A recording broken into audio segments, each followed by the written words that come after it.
Hello guys. आज हम देखने वाले हैं कि एक वर्चुअल मशीन क्या होता है, सर्वर क्या होता है और हम लोग एक सर्वर को क्रिएट कैसे कर सकते हैं। ओके, सो ये टॉपिक पे जाने से पहले मैं आपको एक चीज़ पूछना चाहूँगा। आपको पता होगा कि फिजिकल मशीन किसको कहते हैं, राइट? जो भी मशीन हम अपने डे टू डे लाइफ में यूज़ करते हैं, अपना कंप्यूटर या फिर हमारा लैपटॉप, उसको हम लोग बोलते हैं फिजिकल मशीन, क्योंकि हम उसको देख सकते हैं, हम उसको ऑपरेट जैसे फिजिकली कीबोर्ड और माउस के साथ ऑपरेट कर सकते हैं। तो अब समझ रहे हैं, राइट? तो उसको बोलते हैं हम लोग फिजिकल मशीन। तो उसका उल्टा होता है वर्चुअल मशीन। मैं आपको एक सिनेरियो बताना चाहता हूँ। मान लीजिए आप स्टडी कर रहे हैं, ओके? आप स्टडी कर रहे हैं और आप अपने आपका जो लैपटॉप है उसमें विंडोज़ डला हुआ है या फिर मैक डला हुआ है, वो ऐसा यूज़ कर रहे हैं। अभी आपको लिनक्स चाहिए, लिनक्स यूज़ करने के लिए, तो आप क्या करेंगे? तो आप जनरली आपको अगर पता नहीं है कि वर्चुअल मशीन क्या होता है, आप और एक अपना लैपटॉप या फिर और एक कंप्यूटर आप लेंगे, उसमें अपना लिनक्स का ऑपरेटिंग सिस्टम डालेंगे, राइट? देन उसको आप ऑपरेट करेंगे, है ना? तो ये एक प्रॉब्लम है। तो आपके पास ऑब्वियसली पैसा नहीं रहेगा, आप इतना खर्चा नहीं करेंगे कि और एक लैपटॉप लाए कि और एक कंप्यूटर लाए। तो यहाँ पे हम लोग क्या कर सकते हैं, यहाँ पे हम लोग वर्चुअल मशीन यूज़ कर सकते हैं। तो वर्चुअल मशीन क्या होता है? एक मशीन जो हमारे पास नहीं रहता है, जो फिजिकली नहीं रहता है, वो कहीं और रखा हुआ होता है। तो मान लीजिए ये आपके पास एक लैपटॉप पड़ा हुआ है जो कि आप यूज़ कर रहे हैं। इसमें आप वर्चुअल मशीन के हेल्प से इसके अंदर और एक ओएस डाल सकते हैं। वो कुछ भी हो सकता है, वो एक लिनक्स हो सकता है, एक विंडोज़ हो सकता है और एक मैक ओएस भी हो सकता है। ओके, सो तो क्या होता है, हम इसमें अगर इंस्टॉल करेंगे तो क्या होता है? हम अगर एक ओएस को इसके अंदर इंस्टॉल करेंगे तो उसका अलग से एक एंटिटी बन जाता है। मान लीजिए आपका ओएस तो रहेगा, सेपरेट रहेगा, पर ये एक अलग से एंटिटी बन जाता है उसके अंदर। आप इसको आप टेस्ट के लिए यूज़ कर सकते हैं। मान लीजिए आप सीख रहे हैं, आप कुछ लिनक्स का सीख रहे हैं, ये मैं बेनिफिट बोल रहा हूँ वर्चुअल मशीन का। तो आप टेस्ट करना चाहते हैं, आप सीखना चाहते हैं, या फिर आप मान लीजिए आप हैकिंग सीखना चाहते हैं, तो वो थोड़ा क्रिटिकल हो जाता है कि आप जो भी अपना पर्सनल कंप्यूटर है उससे आप हैकिंग सीख रहे हैं या फिर कुछ सर्वर को इनिशियलाइज कर रहे हैं। तो आपके कंप्यूटर में क्या होता है, आपका पर्सनल डाटाज होता है, तो वो जाने का या फिर हैक होने का चांसेस है, राइट? तो इसलिए हम लोग यूज़ करते हैं वर्चुअल मशीन। तो मार्केट में वर्चुअल मशीन को आपके होस्ट में डालने के लिए बहुत सारा सॉफ्टवेयर रहता है, एक जैसे कि एक है VMware और एक है वर्चुअल बॉक्स। ओके, सो इसको आप इंस्टॉल करके आप वर्चुअल मशीन को अपने पर्सनल कंप्यूटर में डाल सकते हैं या फिर इंस्टॉल कर सकते हैं। ओके, मैं और एक चीज़ बोलना चाहूँगा वर्चुअल मशीन के बारे में। तो मान लीजिए आप कुछ टेस्ट कर रहे हैं, तो टेस्ट के दौरान आपने कुछ गलती कर दिया। जैसे कि मान लीजिए आप एक वर्चुअल मशीन लिया है विंडोज़ का, तो आप कुछ टेस्ट कर रहे हैं और टेस्ट करते करते आपने जो उसका सी ड्राइव रहता है उसको आप उसके अंदर जाके अपने कुछ छेड़छाड़ कर दिया। तो आपको पता ही होगा कि सी ड्राइव में हमारा ओएस रिलेटेड या फिर जो भी फंक्शन रनिंग है अपने कंप्यूटर में, तो उसको हम लोग अगर कुछ छेड़ते हैं तो हमारा ओएस करप्ट भी हो सकता है ना? तो हम लोग क्या कर सकते हैं, अगर हम कुछ टेस्ट कर रहे हैं तो हम लोग उसका एक स्नैपशॉट बना सकते हैं, वर्चुअल मशीन का एक स्नैपशॉट बना सकते हैं। देन उसको स्टोर कर सकते हैं। अगर हमारे देन हम उसको टेस्ट किए, हमने टेस्ट करने से पहले एक स्नैपशॉट हमने क्लियर करके रख लिया वर्चुअल मशीन के अंदर। When I am saying virtual machine, तो मैं बोल रहा हूँ इसमें जब हम इसको इंस्टॉल करके एक वर्चुअल मशीन बना रहे होते हैं, तो हम लोग मतलब मान लो एक टेस्ट कर रहे हैं, तो एक स्नैपशॉट टेस्ट करने से पहले एक स्नैपशॉट रख लिया हमने।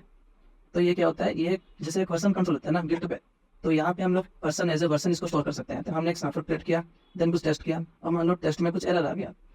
तो जो एरर आया तो हम लोग क्या कर सकते हैं, हम लोग रिवर्ट बैक कर सकते हैं जो स्नैपशॉट हमारा ऑलरेडी सेव्ड है। तो हमारा मशीन जो भी जिस स्टेट पे रहेगा फिर से रिवर्ट बैक कर जाएगा उस स्नैपशॉट में। तो एक बेनिफिट होता है। ओके, आई थिंक आपको वर्चुअल मशीन थोड़ा क्लियर हो गया कि वर्चुअल मशीन किसे कहते हैं। तो और एक चीज़ रहता है कि वर्चुअल मशीन में जो भी हम लोग यूज़ कर रहे होते हैं, तो ये ऑपरेट करने के लिए कहीं से तो उसका रैम या फिर उसका CPU कहीं से तो आ रहा होगा। तो आप जब इसको कॉन्फ़िग करेंगे, तो आपको उसमें देना पड़ेगा कि आपके सिस्टम से ये कितना रैम कंज्यूम करेगा, आपके सिस्टम से कितना CPU कंज्यूम करेगा, तो आपको उसको देना पड़ता है। तो जैसे आप देंगे तो आपके सिस्टम से वो सारा जो भी रहेगा उसमें वो डिवाइड होता है।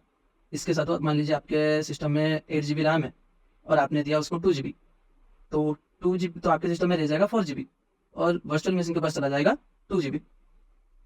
और सिमिलरली कुछ अगर स्टोरेज आप देना चाहते हैं, तो आपके 500 GB है, आप उसमें 250 GB देना चाहते हैं, तो वो भी शेयर हो जाएगा। आई थिंक क्लियर हो गया आपका वर्चुअल मशीन क्या होता है। मैं क्लियर हूँ इस टॉपिक को लेके। और एक चीज़ रहता है कि हम लोग मान लीजिए मेरा सिस्टम उतना मतलब हाई फाई नहीं है, तो मैं क्या कर सकता हूँ, मैं क्लाउड से वर्चुअल मशीन को यूज कर सकता हूँ। अब आप बोलोगे ये क्लाउड क्या होता है? क्लाउड ये होता है कि जैसे कि आपके पास रिसोर्सेस है नहीं, अब मैं आपको रेंट पे दूंगा, मैं बोलूँगा कि आप मेरे को पे कर दो, बदले में आप मेरा लैपटॉप ले लो या फिर मेरा कंप्यूटर ले लो, उसमें से आप चला लो। तो ये होता है क्लाउड। क्लाउड मार्केट में बहुत सारे क्लाउड प्रोवाइडर्स होते हैं जो कि हमको सिस्टम्स या फिर सर्वर्स या फिर जो भी इंफ्रास्ट्रक्चर रहता है वो हमको रेंट पे देते हैं, और उसके बदले में वो हमको कुछ पैसे चार्ज भी करते हैं। तो कुछ क्लाउड प्रोवाइडर्स रहता है जैसे कि AWS, जो कि अमेजन का है, इसका फुल फॉर्म है अमेजन वेब सर्विसेज।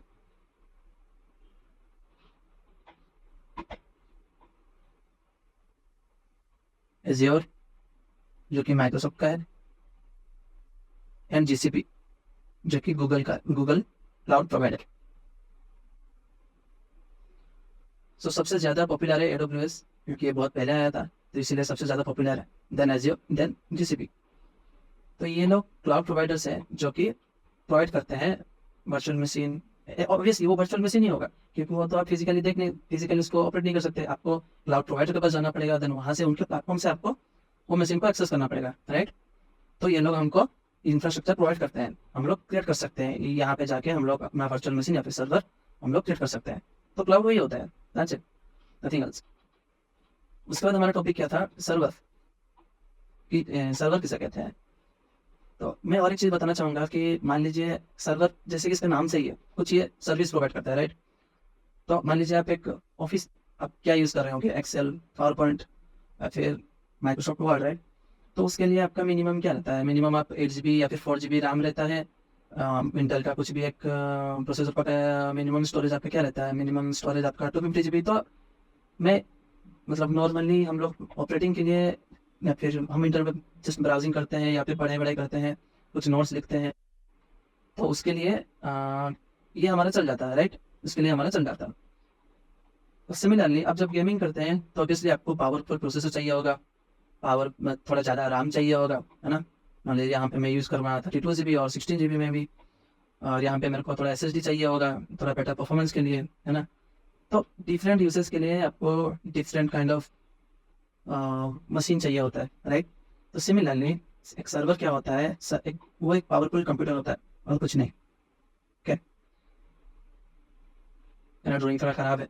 सो मान लीजिए ये एक पावरफुल कंप्यूटर रहता है जिसको हम लोग कनेक्ट करेंगे, जिस कंप्यूटर को हम लोग कनेक्ट करेंगे। मान लीजिए आपके पास एक गेम है या फिर एक प्रोग्राम है। मान लीजिए आप एक प्रोग्राम लिखे हैं पाइथन का, तो उसको रन करने के लिए मशीन तो चाहिए होगा ना। कुछ भी मैं अगर इसमें एक PDF कन्वर्टर भी अगर मैं लेता हूँ ऑनलाइन, तो ये एक प्रोग्राम यहाँ पे रन हो रहा है या फिर एक ऐप यहाँ पे रन हो रहा है। तो इसका तो ये यहाँ पे मैं PDF डालूंगा तो ये कन्वर्ट कर देगा मुझे टेक्स्ट में, इसमें लिखा हुआ है कि PDF टू टेक्स्ट, तो ये तो कन्वर्ट कर देगा। ओके, कहीं तो ये रन हो रहा है ना, तो ये एक सर्वर पे रन हो रहा है। तो हमको कुछ प्रोग्राम रन करने के लिए एक सर्वर चाहिए। सर्वर का मेन मोटो क्या है, ये सर्विस प्रोवाइड करता है किसको, क्लाइंट को। क्लाइंट कौन है, हम है, हम यूजर है। हम लोग इंटरनेट पे जाते हैं, कुछ भी सर्च करते हैं, वहाँ पे हमको PDF टू वर्ड चाहिए या फिर कुछ भी छोटा मोटा टूल जो भी हम यूज़ करते हैं, तो वो किसी ना किसी मशीन पे तो रन हो रहा है, उसको उसका एनवायरनमेंट वहाँ पे सेट है, तो वो होता है सर्वर। उसको सर्वर पे डिप्लॉय किया रहता है ना।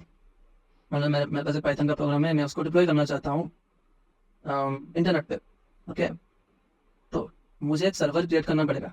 ओके, जैसे कि मैंने अभी जैसे कि बोला कि गेमिंग के लिए आप गेमिंग PC बनाएंगे, डे टू डे लाइफ के ब्राउजिंग या फिर पढ़ाई के लिए आप नॉर्मल सा PC या फिर लैपटॉप लेंगे।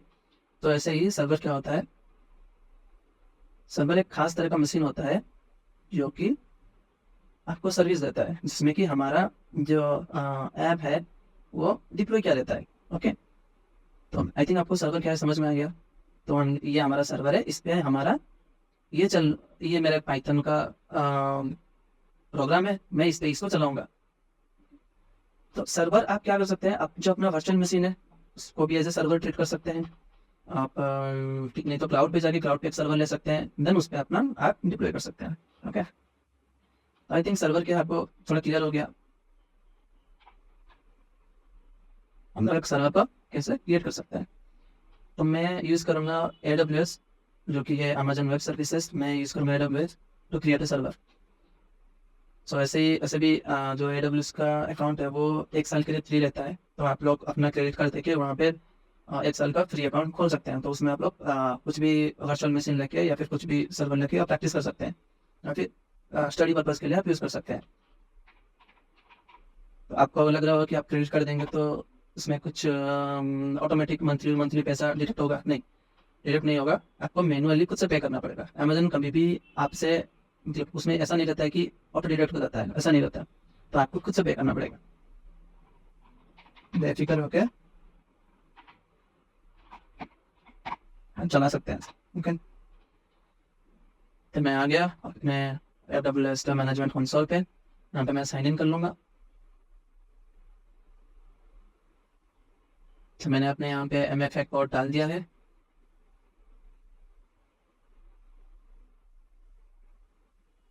अभी हम लोग देखेंगे कि फिर भी जैसे हम लोग एक सर्वर को या फिर एक वर्चुअल मशीन और एक सर्वर दोनों कंप्यूटर ही होता है। हम लोग उसको सर्वर क्यों बोलते हैं? क्योंकि उसमें उस तरह का कुछ कॉन्फ़िग किया हुआ है। मान लीजिए एक और सर्वर भी डिफरेंट टाइप का होता है, जैसे फाइल सर्वर, एक ईमेल सर्वर, एक वेब सर्वर। फाइल सर्वर में क्या होगा? फाइल सर्वर में आपका जो स्टोरेज कैपेसिटी है वो ज़्यादा होगा। ठीक है? सो अमेज़न में क्या होता है, अमेज़न वेब सर्विसेज़ में क्या होता है जो जब भी हम मशीन को क्रिएट कर रहे होंगे तो उन्होंने उसका नाम दे रखा है EC2। ओके? सो ये कुछ नहीं, बस ये सर्विस क्या करता है, ये सर्विस हमको वर्चुअल मशीन या फिर सर्वर क्रिएट करने के लिए ये सर्विस रहता है। ओके,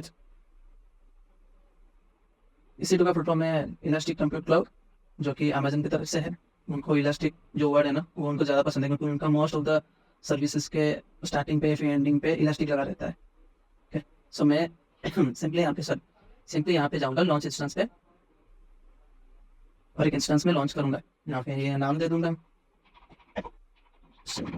सर्वर इंस्टेंस दोनों सेम है, जस्ट कोई इसको इंस्टेंस बोलता है, कोई इसको सर्वर बोलता है, दोनों सेम ही चीज़ है। यहाँ पे आप देख सकते हैं, यहाँ पे हमारे पास वेराइटीज़ ऑफ मशीन पड़ा हुआ है। कुछ भी मशीन आप ले सकते हैं, आप विंडोज़ ले सकते हैं, मैक ओएस ले सकते हैं, अमेजन ले सकते हैं, अमेजन लिनक्स ले सकते हैं, उबंटू ले सकते हैं। ठीक है, तो मैं यहाँ पे उबंटू लूँगा। ठीक है, और एक चीज़ यहाँ पे आपको थोड़ा ध्यान रखना है कि आप फ्री ट्रायल एलिजिबल वाला इंस्टेंस यूज़ करेंगे। तो ये बस फैमिलीज़ हैं, तो T2 माइक्रो या फिर T2 nano and T2 small medium, ये सब बस फैमिलीज़ है ना, जो इंस्टेंस का फैमिलीज़ है। तो मैं फ्री ट्रायल एलिजिबल वाला ये चूज़ कर लेता हूँ। आपको यहाँ पे की पेयर देना पड़ता है, मैं क्रिएट कर लेती हूँ। की पेयर क्या होता है? सो बेसिकली हम लोग अगर किसी सर्वर में या फिर किसी मशीन में लॉगिन करते हैं तो हमको क्या लगता है कि यूज़र नेम रहता है और एक पासवर्ड रहता है, राइट? अगर कहीं ऐसे भी एक लिनक्स सिस्टम या फिर मैक ओएस कुछ भी लेंगे तो आपको एक यूज़र नेम या पासवर्ड देना पड़ता है। पर यहाँ पे क्या होता है, की पेयर क्या होता है अमेज़न में, ये एक्स्ट्रा लेयर ऑफ सिक्योरिटी आपको प्रोवाइड करता है। ठीक है, की पेयर में आपको क्या मिलता है, एक पब्लिक की मिलता है और एक प्राइवेट की मिलता है।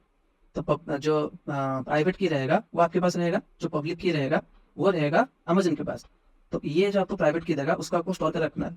अगर आप बाहर से मतलब आपके टर्मिनल से या फिर बाहर बहुत सारे क्लाइंट मिलता है उसके थ्रू आप इसको लॉगिन करना चाहते हैं तो आपको क्या करना पड़ेगा, वो की पेयर रहेगा वो ऑथेंटिकेशन के लिए। ओके, बस अभी के लिए आप इतना समझ लें, बाद में हम इसको देखेंगे। तो मैं क्रिएट की पेयर में जाके की पेयर में नाम दे देता हूँ कुछ भी,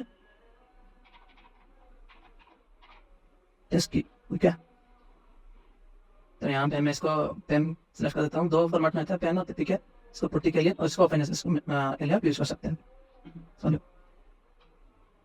तो ये देख सकते हैं मेरा जो कीपैड है वो डाउनलोड हो गया है। अभी मैं कुछ भी नहीं करूँगा, जो भी डिफ़ॉल्ट है इसको वैसा ही रखूँगा और इसको लॉन्च कर दूँगा। थोड़ा सा टाइम लगता है इसको स्पिन अप होने में। तो हम इंस्टेंस में जाएंगे तो ये आप देख सकते हैं कि ये पेंडिंग स्टेप पे है। अभी आपने देखा ये रनिंग स्टेप पे कैसे आ गया। अभी मैं उसके अंदर जाता हूँ और मैं इसको यहाँ पे क्लिक करता हूँ। ठीक है, यहाँ पे सकता हूँ कनेक्ट। आप अगर अपने कमांड प्रॉम्प्ट से चलाना चाहते हैं तो ये यहाँ से ये यूज़ कर सकते हैं। उसके लिए ऑब्वियसली आपको WSL इंस्टॉल करना पड़ेगा अपने कंप्यूटर या फिर लैपटॉप में। मैं सिंपली यहाँ पे जाके इसको कनेक्ट करता हूँ। अब मैं हम ये भी देखेंगे कि इसको इससे बाहर कैसे कनेक्ट करते हैं।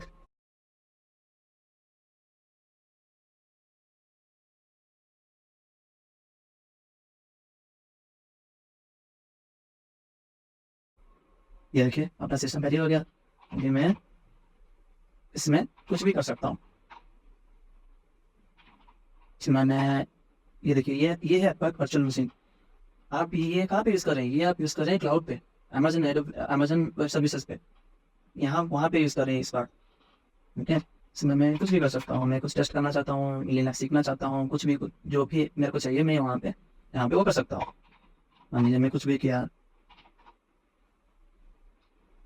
तो आई होप आपको पता चल गया कि कैसे एक सर्वर को क्रिएट करते हैं AWS पे। आप अगर एज्योर करना चाहते हैं तो यूट्यूब में आपको वीडियोस मिल जाएगा। आप अगर अपने सिस्टम में यूजिंग वर्चुअल बॉक्स आप एक वर्चुअल मशीन क्रिएट करना चाहते हैं तो आपको मिल जाएगा बहुत सारे ट्यूटोरियल यूट्यूब पे, आप वो देख के क्रिएट कर सकते हैं। इस वीडियो का मोटो ये था कि मैं आपको बस वो जो कॉन्सेप्ट है ना वो थोड़ा समझाऊँ। ये मेरा पहला वीडियो है, थोड़ा सा मतलब इधर उधर थोड़ा मैं गलती किया रहूँगा तो उसके लिए मैं माफ़ी चाहूँ। मैं भी नेक्स्ट वीडियोज़ में मैं थोड़ा इंप्रूव कर पाऊँ। ओके, सो ये आपने देख लिया। अभी सेम मशीन को ना हम लोग कैसे बाहर कनेक्ट करेंगे वो भी देखेंगे। तो ये उसका पब्लिक IP एड्रेस है। और एक चीज़, मैं अगर इसको अभी स्टॉप कर दूंगा ना तो ये चेंज होगा, ये वेरी करता है, क्योंकि अमेजन आपको एक स्टैटिक IP नहीं देता है। क्योंकि स्टैटिक IP अगर आप वो आपके सिस्टम के लिए एलोकेट कर देगा तो उनको बहुत चार्ज मतलब वो थोड़ा महंगा रहता है जनरली। अगर चाहिए, जो कि अमेजन के वर्ड में ये इलास्टिक IP देता है, आपको अगर चाहिए तो आप उसको खरीद सकते हैं। एक IP को आप खरीद सकते हैं जो कि अमेजन आपको चार्ज करेगा। और चार्जेस कितना पड़ेगा वो तो मुझे पता नहीं, आप इंटरनेट पर चेक कर सकते हैं, पर वो आपको चार्ज करेगा बस इतना। अभी मैं इसको बाहर से कनेक्ट करूँगा तो उसके लिए मैं एक टूल यूज़ करता हूँ जो कि है मोबाइल। ये क्या है? ये एक SSH क्लाइंट है। विंडोज़ आप अगर मैक में है तो मैक में सिंपली आप टर्मिनल में जाके इसको कनेक्ट कर सकते हैं, पर विंडोज़ में आपको WSN इंस्टॉल करना पड़ेगा। तो इसके लिए मैं उसको इंस्टॉल ना करके मैं ये एक टूल यूज़ कर रहा हूँ मोबाइल, जो कि एक SSH क्लाइंट रहता है जो कि हमारे सिस्टम को कनेक्ट करेगा। अब SSH क्या है? ये इसका फुल फॉर्म है सिक्योर सेल। ये आपको आपका जो भी वर्चुअल मशीन है एक टनल बना देता है, SSH में एक टनल बना देता है जो कि एक सिक्योर टनल रहता है। तो आप उसके थ्रू आप आपके जो वर्चुअल मशीन है ना उसको कनेक्ट कर सकते हैं। ओके, और ये इसका बेनिफिट क्या है? इसका बेनिफिट ये है कि जो भी आप डाटा मतलब एक्सेस कर रहे हैं या फिर आप कंप्यूटर को कनेक्ट किए हैं ना, तो वो पूरा एंड टू एंड इनक्रिप्टेड रहता है। That's it. तभी मैं क्या करूँगा, एक सेशन में जाऊँगा। सेशन में क्या करूँगा, जो मैंने पब्लिक IP कॉपी किया था ना, यहाँ पे पेस्ट कर दूँगा अपना पब्लिक IP। ये कॉपी किया मैंने, यहाँ पे पेस्ट कर दिया। और मेरा यूज़र नेम क्या है? आपने अगर यहाँ पे देखा होगा जब मैंने इसको कनेक्ट किया था, मेरा यूज़र नेम ये है उबंटू। मैं यहाँ पे उबंटू डाल दूँगा। ओके, अभी यहाँ पे देखिए एडवांस SSH सेटिंग, देखा आपने एडवांस SSH सेटिंग। यहाँ पे जाएंगे, यहाँ पे प्राइवेट की है। तो पब्लिक की कहाँ पे है? पब्लिक की है हमारा अमेजन के पास है, हमारे पास क्या है? प्राइवेट की है। अगर ये दोनों मैच करता है, पब्लिक की और प्राइवेट की दोनों मैच नहीं, मतलब एक ऑथेंटिकेशन प्रोसेस रहता है, अगर ये वेरीफाई होता है देन आपका सिस्टम आप कनेक्ट कर सकते हैं जो कि AWS में पड़ा हुआ है। ओके, अभी मैं प्राइवेट की करता हूँ। मेरा डाउनलोड में हमने डाउनलोड किया था ना, मेरा डाउनलोड में पड़ा होगा वो टेस्ट जो भी ये है। तो मैं यहाँ पे ये देखिए, ये जो फर्स्ट है ना टेस्ट की PEM फाइल, इसको मैं ओपन कर देता हूँ अभी। ओके कर देता हूँ। ये कुछ आएगा ऐसा, इसको एक्सेप्ट कर दीजिए। ये accept if you trust identity and want to carry on connecting, तो मैं चाहता हूँ तो एक्सेप्ट कर देता हूँ। देखिए कनेक्ट हो गया, मैंने पास से कनेक्ट कर लिया उसको। अभी हम मैं लिस्ट करूँगा तो देखिए जो मैंने वहाँ पे बनाया था जो डायरेक्टरी वो यहाँ भी है। तो बस यही। और अभी ना आप जो भी इंस्टेंस आप रन कर रहे हैं उसको आप टर्मिनेट भी कर सकते हैं। After your use you can terminate the instance, तो उसके बाद बिल नहीं आएगा। ओके, कैसे हम लोग क्रिएट कर सकते हैं सर्वर को अमेजन पे, और वर्चुअल मशीन क्या होता है, एक सर्वर क्या होता है, मैं जितना हो सका मैंने आपको समझा दिया। मे भी नेक्स्ट वीडियोज़ में मैं अच्छे से बोल पाऊँ, अच्छे से कर पाऊँ। अगर आपको समझने में कहीं दिक्कत आया हो मुझे कमेंट करके जरूर बताया होता है, मैं उसको और अच्छे से समझा दूँगा, बस जितना पॉसिबल होगा। आज के लिए इतना ही, थैंक यू।